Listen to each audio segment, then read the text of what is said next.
A massive sandworm swallowed him whole. That must be why the monster wouldn't enter this area. But it was too late to realize. The sandworm was devouring him. Soon he was gone underground. He quickly told the AI that his heart was failing. The suit activated the electric defibrillator. Sensing the shock inside, the sandworm vomited him out. Catching his breath, Jeff saw the sandworm was burrowing non-stop. He ran toward another cave, but when he tumbled in, he saw countless glowing bugs. They all turned red and began attacking his suit. After a struggle, he finally crawled out, barely escaping death. But from the intense movement, his oxygen was now down to 3%. He had to find Daisy fast. Luckily, he was now closer to her. Barely conscious, Jeff kept going. Before long, he found Daisy's pod. She kept her promise, linked her oxygen system with his, and gave him a repair spray to help. Together they pulled Daisy free. But just as they were about to leave, a noise came from behind. A swarm of monsters was closing in. They ran toward the wrecked ship, but the monsters were fast. Daisy used flares to confuse them, buying time to escape. Soon, they reached the ship's remains.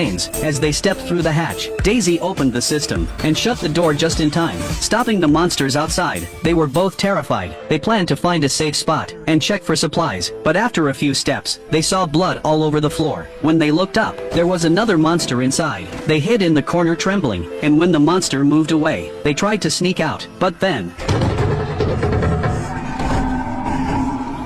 out of nowhere, a monster crawled back through the pipes. They turned and ran, but after a few steps, they entered a metal room. It was the cargo bay, 10 meters above the ground, and the monster was right behind them. Just as it was about to pounce, the door jammed again. Daisy gritted her teeth and jumped down.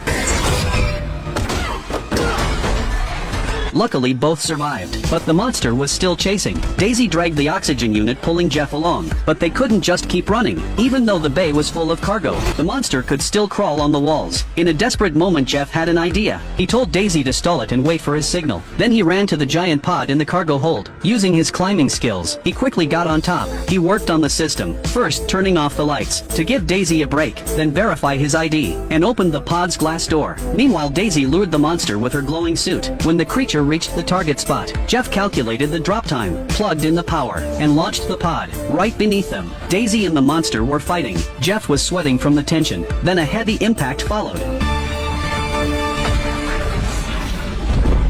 And just like that, they managed to kill the monster. Thanks to the pod's protection, Jeff survived too. The two of them finally saw daylight again. They slowly walked toward the ship's window, but this disaster was far from over. Rescue would take at least 18 months, but would the corporation really send anyone?